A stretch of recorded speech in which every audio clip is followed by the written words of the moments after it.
Assalamualaikum dan salam sejahtera. Bertemu lagi bersama saya Edi Taki dalam segmen kisah, misteri dan mistik. Baiklah, terima kasih saya ucapkan kepada subscriber dan pendengar yang sudi mendengar kisah seram yang saya bawakan untuk anda semualah.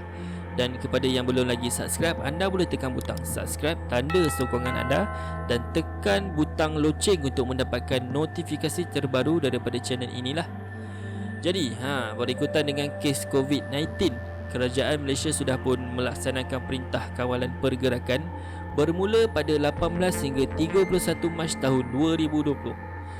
Jadi saya berharap sangat rakyat Malaysia dapat bersabarlah dan tidak mudah panik berikutan dengan kes coronavirus yang melanda di negara kita lah. Saya yakin bahawa perintah kawalan pergerakan ini sedikit sebanyak dapatlah membantu kaki tangan kesihatan menjalani tugas mereka, dan tidak lupa juga pada kaki tangan yang lain yang masih lagi lah, ada juga yang masih lagi bekerja sehingga ke hari ini. InsyaAllah wabak ini dapat dihindari dan pulih seperti sedia kala. Baiklah, berbalik pada segmen kisah seram pada episod kali ini. Perlu juga saya ingatkan bahawa kisah yang saya sampaikan ini anggaplah hanya sekadar hiburan dan jangan anda percaya 100%, kerana kita ni tak tahulah sejauh mana kebenarannya, dan setiap kisah yang disampaikan pasti ada pengajaran yang boleh kita belajar, kerana kita ni sebagai manusia lah tak lari daripada melakukan kesilapan. Jadi tanpa membuang masa, dengarkan kisah ini. Baiklah, kisah ini dikongsikan oleh Irwan yang berasal dari Rawang, Selangor. Assalamualaikum dan salam sejahtera kepada semua pendengar kisah misteri dan mistik, katanya. Waalaikumsalam. Saya ingin memperkenalkan diri. Nama saya Irwan dan saya ingin kongsikan pengalaman kisah seram yang takkan saya lupakan sampai bila-bila. Untuk pengetahuan Edi dan pendengar semua, kisah saya ini berlaku sekitar pada tahun 2012, kira-kira 8 tahun yang lalu lah. Waktu tu saya ni berumur dalam lingkungan 23 tahun dan sudah bekerja sendiri, katanya. Sejujurnya saya ni belajar taklah tinggi mana, cuma ada SPM je, itu pun suam-suam kuku jugalah. Tapi Alhamdulillah saya bekerja dengan pakcik saya dalam bidang elektrikal dan masih lagi menimba ilmu. Jadi sudah hampir 4 tahun saya bekerja dengan berkat bekerja dengan ikhlas. Waktu tu komitmen memang tak adalah.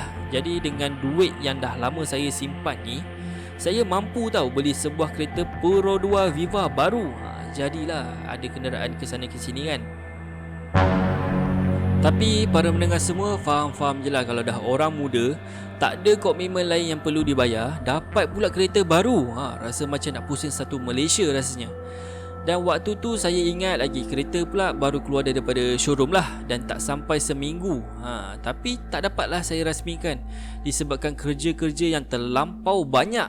Waktu macam ni lah ramai klien yang berbangsa Cina mengupahlah kami buat itu ini, pasang itu ini, ya kan. Jadi pintu rezeki kami pula pada waktu tu memang betul-betul terbuka luas lah. Jadi malam sebelum tahun baru Cina, saya pun balik agak lewat lah, dalam pukul 9 malam macam tu. Dan kepulangan saya ni disambut dengan dua kawan baik saya yang saya kenal sejak daripada sekolah rendah lagi, iaitu Wada dan Mamat. Jadi sebelum saya mengulas dengan lebih lanjut kisah ni, ingin saya kongsikan, kata Irwan, Mamat ni kehidupan dia berbeza daripada manusia normal yang lain, di mana dia boleh nampak benda yang kita sendiri tak boleh nampak dengan mata kasar. Kesian sebenarnya nasib Mamat ni. Sebab apa tahu? Kadang-kadang Mamat ni tak dapat bezakan antara manusia yang betul dengan benda tu. Ni kalau orang yang tak kenal Mamat ni, mesti diorang akan cakap Mamat ni gila lah. Sebab kadang-kadang benda yang dia nampak tu, kata Mamat, kadang-kadang dia rupa dia sempurna dan kadang-kadang hodoh rupanya. Jadi berbalik pada kisah kita pada episod kali ini, sampai je di pagar rumah. Wadah Irwan dah balik dah tu. Kereta baru. Wow, Mat, berkilat lah kereta dia. Untunglah dapat beli kereta baru. Mamat, Wadah, jemputlah masuk dulu. Sementara nak berehatkan badan ni aku buatkan air lah, kita borak dulu. Esok aku dah nak mula cuti ni. Meh. Kau tak penat ke Irwan? Aku dengan Mamat memang tak ada buat apa, saja duduk berborak. Kita orang ni pun tengah cuti Sam ni. Itulah 4 bulan aku tak balik. Balik-balik dah ada kereta baru dah kawan kita ni, Wadai oi. Macam ni lah, malam ni aku rehat dulu. Tapi nak tak esok kita pergi kat Latar Iskandar, kita mandi air terjun ke apa ke kan? Lepas tu kita naiklah Cameron. Lama dah aku tak berjalan dengan korang ni. Jadi itulah apa yang saya rancang. Dan apabila kami berbincang dan berborak-borak, saya nampak Mamat ni macam memandang ke arah kereta saya. Dan saya heran. Saya pun tanyalah pada Mamat, kenapa Mat? Alah, nanti kau dah habis belajar, bukan Viva je kau boleh beli tau. Banyak lagi kereta yang kau mampu nanti. Kau balik seorang kan? Saya waktu tu dah boleh agak dah apa yang dia nampak tau. Saya pun cuma balas dengan selambalah dan mula tukar topik.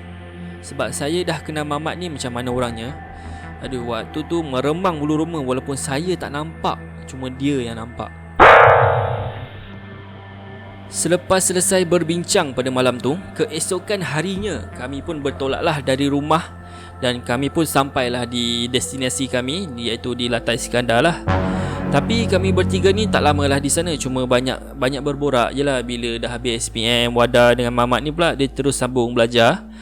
Dah memang jarang jumpa. Dan sementara saya menunggu mereka berdua selesai menukar pakaian, kecoh Eddie. Ada satu lori bomba diikuti dengan satu lori towing naik ke atas Cameron Highland, siap dengan bunyi siren dia. Memang kecoh lah pada waktu tu. Tapi kalau nak diikutkan logik akalnya, disebabkan saya sendiri ni selalu jugalah ke Cameron Highland. Kadang-kadang dengan sepupu, naik motor ramai-ramai ataupun berkonvoi lah kan.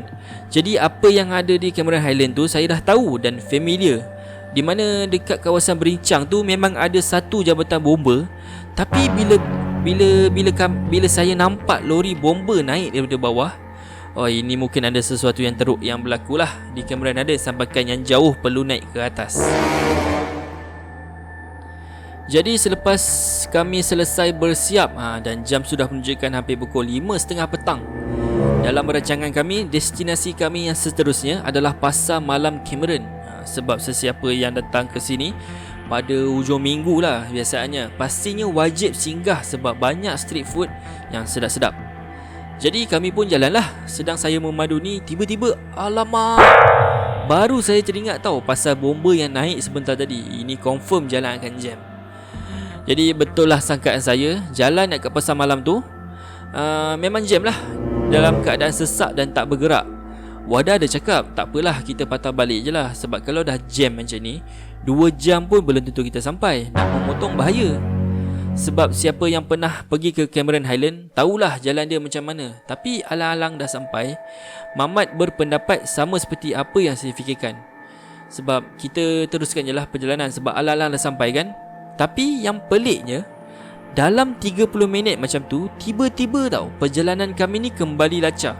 Sampailah ke tapak pasar malam, tapi tak nampak pula kelibat lori bomba dan towing tadi.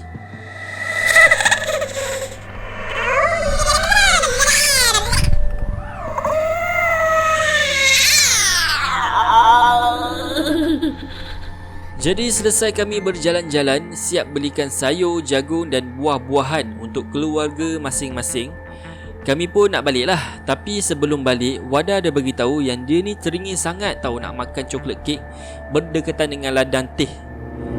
Popular tempat tu dan saya rasa mungkin anda semua tahu tempat yang dimaksudkan. Kami pun bergerak lah. Dan bila saya memandu, waktu tu saya rasa macam pelik. Kenapa kereta aku ni rasa berat je barang bukannya banyak sangat pun. Mamat pula waktu tu perasan yang kereta saya ni struggle nak naik bukit, walaupun bukit tu taklah securam mana. Bukan apa, waktu tu saya agak risau sebab cuaca dah nak gelap. Dan pada waktu tu pula tak banyak kereta yang naik ke atas. Jadi kalau jadi apa-apa susah untuk kami dapatkan bantuan. Dan pada ketika itulah tiba-tiba lampu dashboard dan meter kereta saya ni tiba-tiba mati. Dan steering mula keras dan susah untuk saya kawal. Takkan kereta baru dah buat hal? Irwan, aku rasa kereta kau ni overheat lah. Dah, kau buka bonet kau. Overheat? Aku tak ada air spare ni. Mana kita nak cari air? Okey, macam ni. Tu ada tangga, cakap dekat Wadah aku nak pinjam phone dia kejap untuk buat suluh jalan je. Phone aku tak ada bateri ni. Nanti apa-apa kau call aku guna nombor Wadah. Atas tu macam ramai, mungkin ada yang boleh tolong. Eddie dan para pendengar semua, Sumpah bila Mamat kata atas tu ramai, atas tu mana ada orang? Dan bila Mamat kata ramai, mungkin apa yang dimaksudkan ramai tu dia boleh dengar lah suasana dekat atas tu riuh rendah. Tapi masalahnya sunyi, saya tak dengar apa-apa berbunyi. Belum sempat saya tegur Mamat, laju dia naik ke atas. Dan selepas dia dapatkan handphone daripada Wadah lah, saya pun apa lagi, laju saya masuk dalam kereta dan kuncikan pintu. Wadah pun pelik, kenapa saya ni menggelabah lain macam. Irwan, kau ni kenapa? Tiba-tiba Shh, kau dengar tak? Siapa tu? Kejap, aku baru dengar ni. Kau dengar kan, Wadah? Irwan, Mamat mana? Mamat mana? Kenapa dia masuk dalam semak tu? Dia kata nak cari air, katanya atas tu ada orang. Habis suara siapa yang kita dengar ni? Jap. Tu bukan Mamat ke tu? Tu. Dia panggil kita tu. Ada satu entiti seperti memanggil kami supaya datang ke arahnya. Cara dia memanggil tu lembut lah. Dengan tangannya cara dia memanggil tu kan. Jap, biar aku call Mamat. Hello Mat, kau kat mana? Ada ni ada tong cat kosong penuh dengan air ni. Air bersih ni, mungkin air hujan kot. Dalam 10 minit aku turun lah. Kau jangan keluar. Wadah, tu bukan Mamat. Aku baru cakap dengan dia tadi dalam telefon. Kau nampak tak? Tu 3 orang tu. Tadi bukan 1 ke?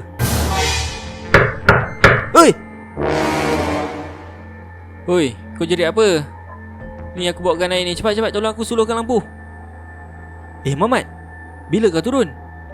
Terperanjat aku dengan Irwan. Kau tahu tak? Tak apa, jom kita cek dulu kereta boleh start ke tak. Jadi selesai kami isi air, kami cuba start kereta saya dalam 30 minit. Alhamdulillah, kereta saya masih boleh digunakan lah. Sepanjang perjalanan, kami tidak berborak sepatah perkataan pun. Dan sampai jadi perkarangan rumah kami pun menghantar dan membantu Wadah mengangkat barangannya lah. Dan saya mulakan perbualan dengan Mamat. Mamat, tadi kau tahu tak? Macam-macam aku dengan Wadah dengar tau. Kau dengar apa? Aku pun tak tahulah apa motif aku dengar suara-suara macam tu. Sekejap menangis, sekejap merengus. Macam-macam lah. Lagi satu, kau tahu tak? Aku tak dengar apa-apa tau bila kau cakap atas tu ada orang. Kau tahu tak? Aku tak dengar apa-apa. Aku tahu. Kau tahu? Kau tahu yang aku tak dengar? Kau tak main-main kan? Aku tahu. Masa kita tengah isi air tu, dengan start kereta, ramai yang tolong jauhkan makhluk tu.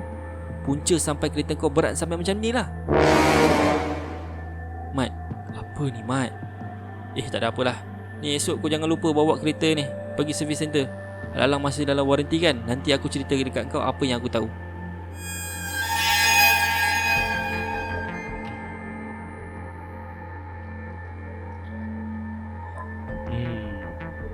Ramai yang tolong jauhkan makhluk tu. Punca sampai kereta berat sampai macam tu. Jadi berikut adalah kisah yang dikongsikan oleh Irwan. Personally saya pun nak tahu juga apa yang Mamat tahu. Tapi saya masih tak dapat maklum balas lagi daripada pihak Irwan. Sebab nak diikutkan episod ni mungkin saya akan upload pada 20 Mac lah tahun 2020. Tapi masih tak dapat reply. Jadi mungkin episod ni akan tergendala lah. Mungkin akan diupload pada 24 hari bulan kot. Mungkin lah siap memanggil-manggil pula tu lah. Baiklah, jadi episod kali ini tamat di sini saja. Dan jangan lupa subscribe untuk menyokong channel ni. Dan jika anda ingin berkongsi kisah anda di mana saya akan ketengahkan dalam channel ni, boleh hantarkan ke email editaki@gmail.com. Dan boleh juga DM di Facebook page saya iaitu Editaki. Jadi dengan ini sekian saja daripada saya. Stay safe Malaysian ataupun Singaporean ataupun di mana saja anda berada. Semoga wabak COVID-19 ni dapat dibendung dan kita bertemu lagi di episod yang akan datang. Assalamualaikum dan bye-bye.